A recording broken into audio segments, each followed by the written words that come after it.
ನಮಸ್ಕಾರ ಸ್ನೇಹಿತರೆ, media information tech YouTube ವಾಹಿನಿಗೆ ಸ್ವಾಗತ. ಬೈಕ್ ಟ್ಯಾಕ್ಸಿ ಅಂದರೆ ಸಾಕು ನಮಗೆ ಪ್ರಥಮವಾಗಿ ನೆನಪಿಗೆ ಬರುವುದು ಓಲೋ, ಊಬರ್ ಹಾಗೂ ರ್ಯಾಪಿಡೋ ಬೈಕ್ ಟ್ಯಾಕ್ಸಿಗಳು.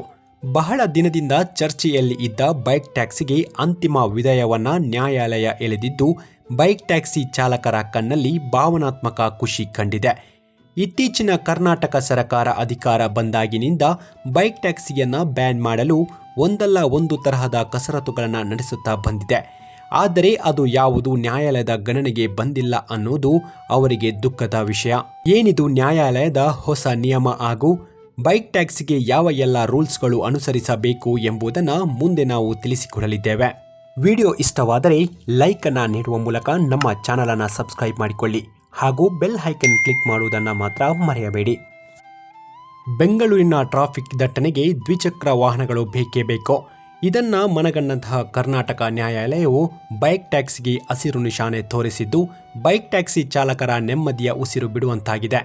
ಇನ್ನು ಮುಂದೆ ಬೈಕ್ ಟ್ಯಾಕ್ಸಿಯನ್ನು ರಿಕ್ಷಾ ಚಾಲಕರು ಹಾಗೂ ಕಾರು ಚಾಲಕರು ಅಡ್ಡ ಕಟ್ಟುವಂತಿಲ್ಲ. ಹಾಗಂತ ಹಿಂದೆಯೂ ಅವರಿಗೆ ಯಾರೂ ಈ ಅವಕಾಶವನ್ನ ನೀಡಿರಲಿಲ್ಲ. ಈಗ ಕಾನೂನಾತ್ಮಕವಾಗಿ ಇದಕ್ಕೆ ಬಲ ಸಿಕ್ಕಿದೆ. ಇನ್ನು ಮುಂದೆ ಬೈಕ್ ಟ್ಯಾಕ್ಸಿ ಚಾಲಕರನ್ನ ರಿಕ್ಷಾ ಚಾಲಕರು ಅಡ್ಡ ಕಟ್ಟುವಂತಿಲ್ಲ. ನೀವು ಅಡ್ಡ ಕಟ್ಟಿದಲ್ಲಿ ಧೈರ್ಯವಾಗಿ ಪೊಲೀಸ್ ಸ್ಟೇಷನ್ನಲ್ಲಿ ದೂರನ್ನ ದಾಖಲಿಸಬಹುದು. ಕರ್ನಾಟಕ ಹೈಕೋರ್ಟ್ ಬೈಕ್ಗಳನ್ನು ಟ್ಯಾಕ್ಸಿಗಳನ್ನಾಗಿ ಬಳಸಲು ಮಹತ್ವದ ಆದೇಶ ನೀಡಿದೆ. ಬೈಕ್ ಟ್ಯಾಕ್ಸಿ ನಿಷೇಧಿಸಿದ ರಾಜ್ಯ ಸರ್ಕಾರದ ಆದೇಶವನ್ನು ರದ್ದುಗೊಳಿಸಿ ಏಕಸದಸ್ಯ ಪೀಠದ ಆದೇಶವನ್ನು ವಜಾಗೊಳಿಸಲಾಗಿದೆ. ಇದರಿಂದ ರಾಜ್ಯದಲ್ಲಿ ಬೈಕ್ ಟ್ಯಾಕ್ಸಿ ಸಂಚಾರಕ್ಕೆ ಹಸಿರು ನಿಶಾನೆ ತೋರಿದೆ. ಬೈಕ್ ಮಾಲೀಕರು ಹಾಗೂ ಅಗ್ರಿಗೇಟರ್ ಪರವಾನಗಿಯನ್ನು ಕೋರಿ ಅರ್ಜಿ ಸಲ್ಲಿಸಬೇಕು ಎಂದು ನ್ಯಾಯಾಲಯವು ಸೂಚಿಸಿದೆ. ಕರ್ನಾಟಕ ಸರ್ಕಾರ ಬೈಕ್ ಟ್ಯಾಕ್ಸಿಯನ್ನ ನಿಷೇಧ ಮಾಡಿತ್ತು. ಈ ಬೆನ್ನಲ್ಲೇ ಓಲೋ, ಊಬರ್ ಮತ್ತಿತರ ಅಗ್ರಿಗೇಟರ್ಗಳು ಮೇಲ್ಮನವಿಯನ್ನ ಸಲ್ಲಿಸಿದ್ದರು. ಕಂಪನಿಗಳ ಮನವಿಯನ್ನ ಮಾನ್ಯ ಮಾಡಿದ ನ್ಯಾಯಾಲಯವು ರಾಜ್ಯ ಸರ್ಕಾರ ಬೈಕ್ ಟ್ಯಾಕ್ಸಿ ನಿಷೇಧವನ್ನ ಎತ್ತಿ ಹಿಡಿದಿದ್ದ ಏಕಸದಸ್ಯ ನ್ಯಾಯಪೀಠದ ಆದೇಶವನ್ನ ರದ್ದುಗೊಳಿಸಿದೆ. ಈ ಮೂಲಕ ರಾಜ್ಯದಲ್ಲಿ ಬೈಕ್ ಟ್ಯಾಕ್ಸಿ ಸಂಚಾರಕ್ಕೆ ಹಸಿರು ನಿಶಾನೆ ಸಿಕ್ಕಿದೆ. ಪೀಠವು ಎರಡು ಮಹತ್ವದ ಸೂಚನೆಯನ್ನ ಇಲ್ಲಿ ತಿಳಿಸಿದೆ. ಮುಖ್ಯ ನ್ಯಾಯಮೂರ್ತಿ ವಿಭು ಬಕ್ರೋ ಮತ್ತು ನ್ಯಾಯಮೂರ್ತಿ CM ಜೋಶಿ ಅವರ ವಿಭಾಗೀಯ ಪೀಠವು ಈ ಆದೇಶವನ್ನ ನೀಡಿದೆ. ಜೊತೆಗೆ ಬೈಕ್ ಮಾಲೀಕರು ಅಥವಾ ಅಗ್ರಿಗೇಟರ್ಗಳು ಸಾರಿಗೆ ವಾಹನಗಳಿಗಾಗಿ ಬಳಸಲು ಅನುಮತಿಯನ್ನ ಕೋರಿ ಮನವಿ ಸಲ್ಲಿಸಬೇಕು. ಕಾನೂನಿನಡಿ ಸರ್ಕಾರ ಪರವಾನಗಿ ನೀಡಬೇಕು ಎಂದು ಪೀಠವು ಎರಡು ಮಹತ್ವದ ಸೂಚನೆಯನ್ನ ಆದೇಶದಲ್ಲಿ ಉಲ್ಲೇಖಿಸಿದೆ. ಈ ಹಿಂದೆ ಸರ್ಕಾರವು ರಚಿಸಿದ ಉನ್ನತ ಮಟ್ಟದ ಸಮಿತಿ 2025ರ ನವೆಂಬರ್ 26ರಂದು ಬೈಕ್ ಟ್ಯಾಕ್ಸಿಗಳ ಅಸುರಕ್ಷಿತ ಮತ್ತು ಕಾನೂನು ಬಾಹಿರ ಎಂದು ವರದಿ ನೀಡಿತ್ತು. ಈ ಬಗ್ಗೆ ಓಲೋ, ಊಬರ್ ಸೇರಿ ಹಲವು ಕಂಪನಿಗಳು ನ್ಯಾಯಾಲಯದ ಮೊರೆ ಹೋಗಿದ್ದವು. ಆದರೆ ಇದೀಗ ಹೈಕೋರ್ಟ್ ಬೈಕ್ ಟ್ಯಾಕ್ಸಿ ಸಂಸ್ಥೆಗಳ ಮೇಲ್ಮನವಿಯನ್ನು ಪುರಸ್ಕರಿಸಿದೆ. ಅವುಗಳ ಸೇವೆ ಪುನರಾರಂಭಕ್ಕೆ ಅವಕಾಶ ಕಲ್ಪಿಸಿದೆ. ಈ ತೀರ್ಪಿನಿಂದಾಗಿ ರಾಜ್ಯದಲ್ಲಿ ಬೈಕ್ ಟ್ಯಾಕ್ಸಿ ಸೇವೆಗಳು ಅಧಿಕೃತವಾಗಿ ಮುಂದುವರಿಯಲಿದೆ. ಇನ್ನು ಹೈಕೋರ್ಟ್ ತೀರ್ಪಿನ ಹಿನ್ನೆಲೆಯಲ್ಲಿ ರಾಜ್ಯ ಸರ್ಕಾರ ಬೈಕ್ ಟ್ಯಾಕ್ಸಿಗಳ ಹೊಸ ಮಾರ್ಗಸೂಚಿಯನ್ನು ಪ್ರಕಟಿಸುವ ಎಲ್ಲ ಸಾಧ್ಯತೆ ಇದೆ.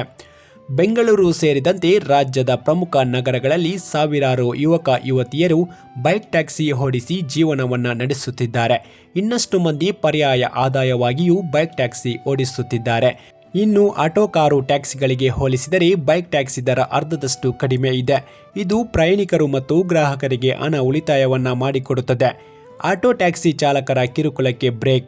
ಬೈಕ್ ಟ್ಯಾಕ್ಸಿ ಓಡಿಸುವವರಿಗೆ ಆಟೋ ರಿಕ್ಷಾ, ಕಾರು ಟ್ಯಾಕ್ಸಿ ಚಾಲಕರಿಂದ ಸಾಕಷ್ಟು ಕಿರಿಕಿರಿ ಆಗುತ್ತಿತ್ತು. ಬೆದರಿಕೆಯ ಹಲ್ಲೆ ಪ್ರಕರಣಗಳು ವರದಿಯಾಗಿದ್ದರೂ ಸದ್ಯ ಕರ್ನಾಟಕ ಕೋರ್ಟಿನಿಂದಲೇ ಅನುಮತಿ ಸಿಕ್ಕ ಹಿನ್ನೆಲೆಯಲ್ಲಿ ಬೈಕ್ ಟ್ಯಾಕ್ಸಿ ಚಾಲಕರಿಗೆ ದೊಡ್ಡ ರಿಲೀಫ್ ಸಿಕ್ಕಿದೆ. ರಾಜ್ಯದಲ್ಲಿ ಬೈಕ್ ಟ್ಯಾಕ್ಸಿಗಳಿಂದ ಸಂಚಾರ ನಿಯಮ ಉಲ್ಲಂಘನೆಯಾಗುತ್ತಿದ್ದು ಮತ್ತು ಆಟೋ ರಿಕ್ಷಾ ಚಾಲಕರ ಹಿತಾಸಕ್ತಿಗಾಗಿ ಧಕ್ಕೆಯಾಗುತ್ತಿದೆ ಎಂದು ರಾಜ್ಯ ಸರ್ಕಾರವು ಬೈಕ್ ಟ್ಯಾಕ್ಸಿಗಳ ನಿಷೇಧ ಆದೇಶ ಹೊರಡಿಸಿತ್ತು. ಈ ಆದೇಶವನ್ನು ಪ್ರಶ್ನಿಸಿ ಖಾಸಗಿ ಕಂಪನಿಗಳು ನ್ಯಾಯಾಲಯದ ಮೆಟ್ಟಿಲೇರಿದ್ದವು. ಇದೀಗ ಕರ್ನಾಟಕ ಹೈಕೋರ್ಟ್ ಬೈಕ್ ಟ್ಯಾಕ್ಸಿಗಳಿಗೆ ಅವಕಾಶವನ್ನು ಕಲ್ಪಿಸಿಕೊಟ್ಟಿದೆ. ಕರ್ನಾಟಕದಲ್ಲಿ ಬೈಕ್ ಟ್ಯಾಕ್ಸಿಗಳಿಗೆ ಹೈಕೋರ್ಟ್ ಗ್ರೀನ್ ಸಿಗ್ನಲ್ ಕುರಿತು ಸಾರಿಗೆ ಸಚಿವ ರಾಮಲಿಂಗಾರೆಡ್ಡಿ ಮಾತನಾಡಿ, ಇನ್ನೂ ಕೋರ್ಟ್ ಆದೇಶದ ಪ್ರತಿ ಸಿಕ್ಕಿಲ್ಲ. ಆದೇಶದ ಪ್ರತಿ ಬಂದ ನಂತರ ಅದನ್ನು ಕೂಲಂಕುಷವಾಗಿ ಪರಿಶೀಲಿಸುತ್ತೇನೆ. ಈ ಬಗ್ಗೆ ಇಲಾಖೆಯ ಕಮಿಷನರ್ ಜೊತೆಗೆ ಮಾತನಾಡಿ ಮುಂದಿನ ಕಾನೂನು ಹೋರಾಟ ಅಥವಾ ತೀರ್ಮಾನದ ಬಗ್ಗೆ ನಿರ್ಧಾರ ಕೈಗೊಳ್ಳಲಾಗುವುದು ಎಂದು ಹೇಳಿದ್ದಾರೆ. ಇದನ್ನು ನೋಡುತ್ತಿದ್ದರೆ ಕರ್ನಾಟಕ ಸರ್ಕಾರಕ್ಕೆ ಬೈಕ್ ಟ್ಯಾಕ್ಸಿಯನ್ನ ಮುಂದುವರಿಸಲು ಯಾವುದೇ ಆಸಕ್ತಿ ಇದ್ದ ಹಾಗೆ ಕಾಣುತ್ತಾ ಇಲ್ಲ. ಆದರೆ ನ್ಯಾಯಾಲಯ ಕೊಟ್ಟ ತೀರ್ಪಿಗೆ ಎಲ್ಲರೂ ತಲೆ ಬಾಗಲೇಬೇಕು. ಇದಕ್ಕೆ ನಿಯಮಗಳನ್ನು ಸರ್ಕಾರ ಹೇಗೆ ರೂಪಿಸಲಿದೆ ಎಂಬುದನ್ನು ನಾವು ಮುಂದೆ ನೋಡಬೇಕು. ನಾವು ಕೆಲವೊಂದು ಸಂಭಾವ್ಯ ರೂಲ್ಸ್ಗಳನ್ನು ಸರ್ಕಾರ ರಚಿಸಬಹುದು ಎಂಬುದನ್ನು ನಿಮ್ಮ ಮುಂದೆ ಇಡುತ್ತೇವೆ. ಇದರಲ್ಲಿ ಕೆಲವೊಂದು ನಿಯಮಗಳನ್ನು ಜಾರಿಪಡಿಸಬಹುದು ಅಥವಾ ಪಡಿಸದೇ ಇರಬಹುದು. ಬೈಕ್ ಟ್ಯಾಕ್ಸಿ ಚಾಲಕರಿಗೆ ಯಾವೆಲ್ಲ ರೂಲ್ಸ್ ಜಾರಿ ಆಗಬಹುದು? ಸಾರಿಗೆ ಇಲಾಖೆಯು ರೂಪಿಸಿದ ನಿಯಮಾವಳಿಯಲ್ಲಿ ಸುರಕ್ಷತೆ, ನೋಂದಾವಣಿ ಮತ್ತು ನಿಯಂತ್ರಣಕ್ಕೆ ಆದ್ಯತೆ ನೀಡಲಾಗುವ ಸಾಧ್ಯತೆ ಇದೆ. ಸಂಭಾವ್ಯ ನಿಯಮಗಳು ಹೀಗಿರಬಹುದು. ಪೊಲೀಸ್ ವೆರಿಫಿಕೇಶನ್ ಕಡ್ಡಾಯ. ಚಾಲಕರ ಹಿನ್ನೆಲೆ ಪರಿಶೀಲನೆ ಮಾಡಿ ಪೊಲೀಸರು ಕ್ಲಿಯರೆನ್ಸ್ ಪಡೆಯಬೇಕು. ಅಪರಾಧದ ದಾಖಲೆ ಇಲ್ಲದವರಿಗೆ ಮಾತ್ರ ಅವಕಾಶವನ್ನು ಕಲ್ಪಿಸಿಕೊಡುವುದು ಬಗ್ಗೆ ಚರ್ಚೆ ಆಗುತ್ತಿದೆ. ಕಡ್ಡಾಯ ನೋಂದಾವಣಿ. ಚಾಲಕರು ಮತ್ತು ಬೈಕ್ಗಳನ್ನು ಸಾರಿಗೆ ಇಲಾಖೆಯಲ್ಲಿ ಅಥವಾ ಅಗ್ರಿಗೇಟರ್ ಮೂಲಕ ನೋಂದಾಯಿಸಬೇಕು. ಪರ್ಮಿಟ್ ಅಥವಾ ಲೈಸೆನ್ಸ್ ಅನ್ನು ಪಡೆಯಬೇಕು. ಮುಂದೆ ಯೆಲ್ಲೋ ಬೋರ್ಡ್ ಬರುವ ಎಲ್ಲ ಸಾಧ್ಯತೆಗಳು ನಮಗೆ ಇದರಲ್ಲಿ ಕಾಣುತ್ತಿದೆ. Identification board. ಬೈಕ್ಗಳಲ್ಲಿ ಬೈಕ್ ಟ್ಯಾಕ್ಸಿ ಅಥವಾ ಅಗ್ರಿಗೇಟರ್ ಲೋಗೋ ಸಹಿತ ಬೋರ್ಡ್ ಅಂಟಿಸುವುದು ಕಡ್ಡಾಯವಾಗಬಹುದು. ಇದರಿಂದ ಗುರುತಿಸಲು ಸುಲಭವಾಗುತ್ತದೆ ಎನ್ನುವುದು ಸಾರಿಗೆ ಇಲಾಖೆಯ ಒಂದು ನಂಬಿಕೆ. ಸುರಕ್ಷತೆಯ ದೃಷ್ಟಿಯಿಂದ ನೋಡುವುದಾದರೆ ಸುರಕ್ಷತೆಗೆ ಮೊದಲ ಆದ್ಯತೆಯನ್ನು ಸರ್ಕಾರ ಕೊಡಬಹುದು. ಇದು ತುಂಬ ಅಗತ್ಯ ಕೂಡ. ISI ಮಾರ್ಕ್ ಹೆಲ್ಮೆಟ್ ಕಡ್ಡಾಯವನ್ನು ಮಾಡಬಹುದು. ಸವಾರ ಮತ್ತು ಚಾಲಕ ಇಬ್ಬರು ISI ಸ್ಟ್ಯಾಂಡರ್ಡ್ ಹೆಲ್ಮೆಟ್ ಧರಿಸಬೇಕು.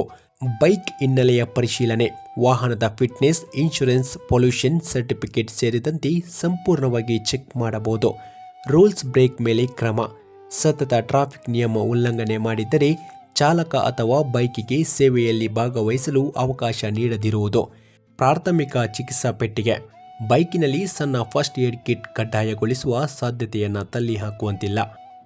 ಇವೆಲ್ಲವೂ ಸಂಭಾವ್ಯ ಕಾರಣಗಳು ಆಗಿವೆ. ಸರ್ಕಾರ ಇನ್ನೇನು ನಿಯಮಗಳನ್ನು ಜಾರಿಗೊಳಿಸಬಹುದು ಎಂಬುದನ್ನು ನಾವು ಕಾದು ನೋಡಬೇಕಾಗಿದೆ.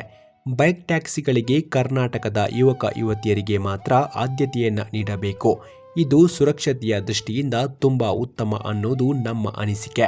ದುಡಿದು ತಿನ್ನುವವನಿಗೆ ಮಾತ್ರ ಎಲ್ಲ ನಿಯಮಗಳು, ಆದರೆ ಕೋಟಿ ಕೋಟಿ ಲೂಟಿ ಮಾಡುವವನಿಗೆ ಯಾವ ರೂಲ್ಸ್ಗಳು ಅನುಭವಿಸುವುದಿಲ್ಲ.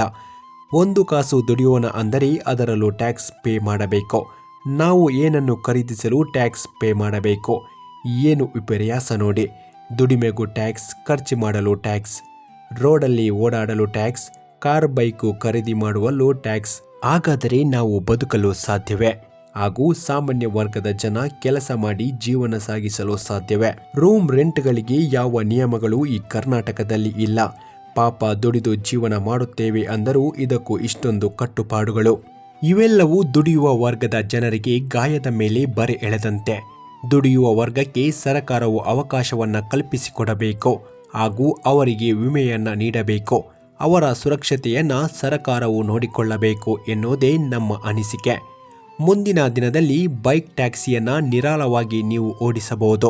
ಸುರಕ್ಷತೆಯ ಕಡೆ ಗಮನ ಇರಲಿ ಎನ್ನುತ್ತಾ ಈ ವಿಡಿಯೋವನ್ನು ಇಲ್ಲಿಗೆ ಮುಗಿಸುತ್ತೇನೆ.